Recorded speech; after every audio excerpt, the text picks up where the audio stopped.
Hello guys, my name is Milly. I go home and away with AFC Wimbledon, and I'm going to be doing a little discussion about what happened on Wednesday night. The shock of it all, the drama.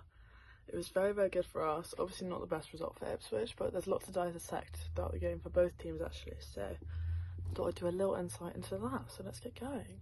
So for me, the man of the match of the entire game was Jack Clarke by an absolute mile. It confirmed that 15 million was an absolute steal for him, because I thought he was so good.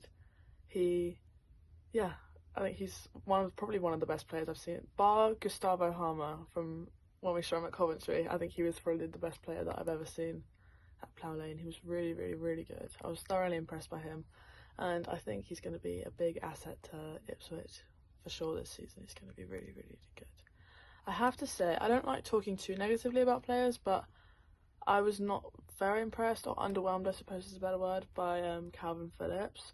Obviously it was his debut, he hasn't played regular football in a while I guess, but from someone that's played at the calibre and at the level that he has, to come to Plough Lane, which a League 2 side in our little old stadium, and he didn't do anything wrong particularly, he just doesn't do anything that right, and I was kind of just like, yeah. I was quite excited to see him play, but I guess you could say I was underwhelmed, but hopefully it does come right for him, because I do feel bad for him. I do actually quite like him as a player, but it wasn't, it's just, I was indifferent about Calvin Phillips. I thought it was, which is a shame, but it's okay. It will come right for him eventually. I think under McKenna as well, he's a good manager, so he'll be fine.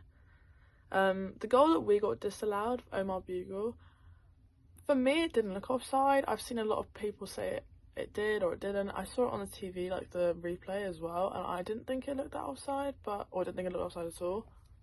But I mean, the referees at our level can be a bit questionable and they can make some funky decisions, so it's to be expected sometimes, and we've just learned to kind of live with it. It makes the game, we just say it makes the game more interesting, but it's just our way of kind of coping with it.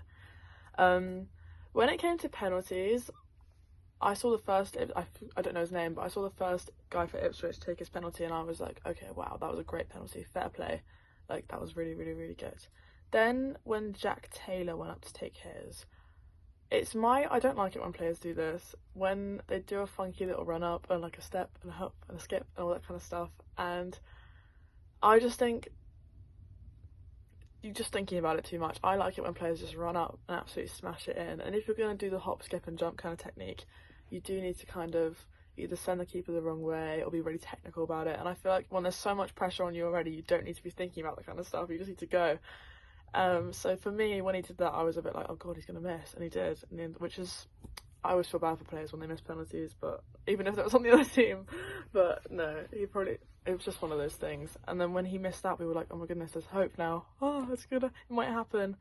And then when Omari Hutchinson went up to take his, he did a good penalty. It was an alright penalty, to be fair. I think I've seen him take better, but Owen Goodman for sure redeemed himself in that. When, for the second goal that Chaplin scored, he needs to just go up and grab it. There's no, like, he needed to just catch it. There's no question about it for sure. We were all screaming that from the stands.